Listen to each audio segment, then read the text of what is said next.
আসসালামু আলাইকুম। এই যে গাইস দেখেন আমরা লাইভ ভিডিও চলতেছে।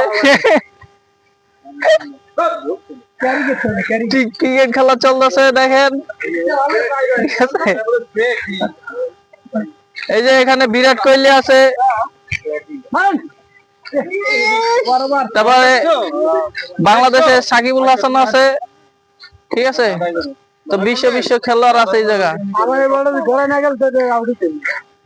তোমার কথা শুনে খেললে যে গোয়া মারা খায়। আমি ক্যাপ্টেন না, আমি ক্যাপ্টেন না ভাই, লাইভ চলতেছে কিন্তু। দেখি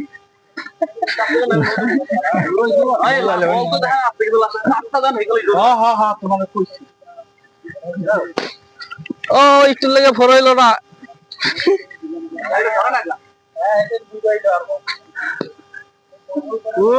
তো সবাই খেলা দেখেন, একটা লাইভ করবো।